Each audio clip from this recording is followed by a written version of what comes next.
The Cost of the Left-Right Culture War. Date: February 28, 2043. Author: John Adams. Caption by Ava Rodriguez.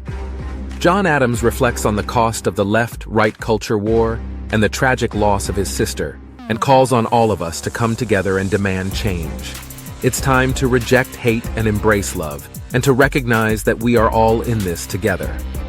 I still can't shake the anger I feel about the left-right culture war that raged in the early 2020s. It was a time when people were pitted against each other, and the powers that be used this division to maintain their grip on power. I saw firsthand the effects of this war on my own family, when my sister was beaten and killed just for being a trans woman walking home from work as an ER nurse. It was a senseless act of violence driven by hate and ignorance. She was a bright light in this world, and she didn't deserve to die. Her death was a product of the hate and division that was sown by the powers that be. They created a culture where it was acceptable to hate and discriminate against people based on their gender identity, race, or sexual orientation. They created a world where my sister was seen as less than human, just because she was different. I still remember the days when the powers that be, aided by the corporate media, propagated the left versus right culture war, demonizing one social group against another. It was a tactic designed to divide us and distract us from the real issues affecting our society. As I sit down to write this post, I can't help but feel the righteous anger that has been building inside me since those dark days. This issue is personal to me, but it's also a societal issue that affects us all.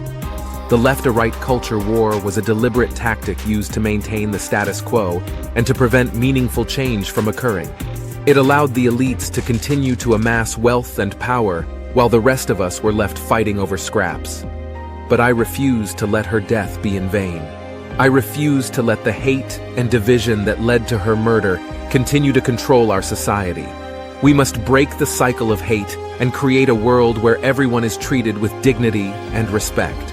The first step is to connect with the people around us and build networks of people helping each other, teaching one another, and most importantly, getting to know the people that the powers that be will inevitably try to demonize.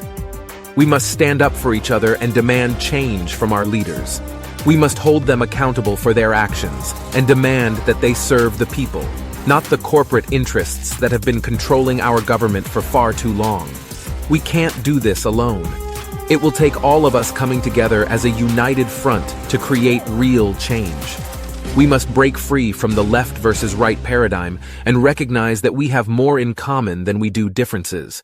We must reject hate and embrace love, recognizing that we are all human beings deserving of dignity and respect.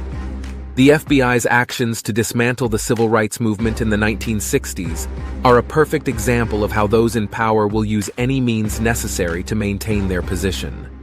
The FBI's COINTELPRO program sought to disrupt and discredit the movement by any means necessary, including the use of illegal surveillance, infiltration, and even violence.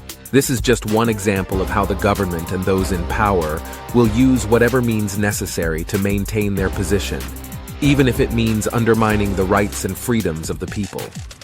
We must break free from this left-right culture war and recognize that it's really just one theater in a much larger class war.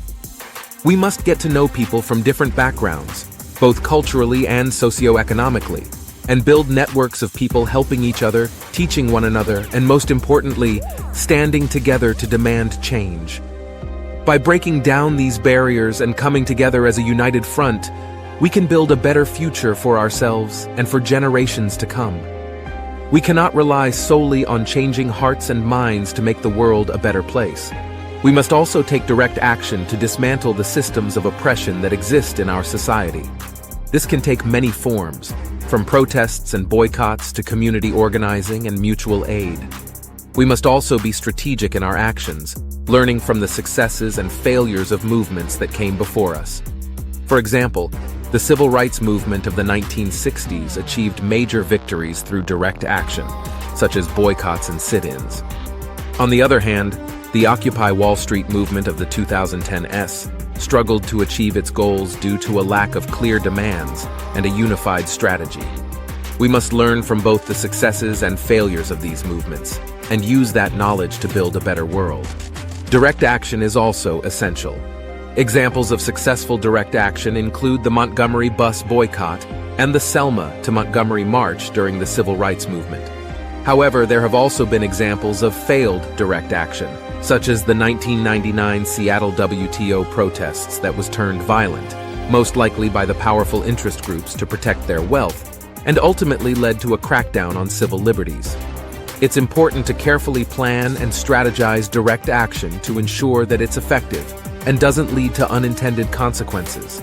It's time for us to recognize that the left-right culture war is a tool of social control and to come together to demand real change. My sister's death was a tragedy, but it will not be in vain.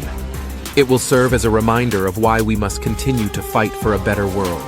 A world where everyone is free to be who they are without fear of discrimination or violence. Until justice prevails, John Adams.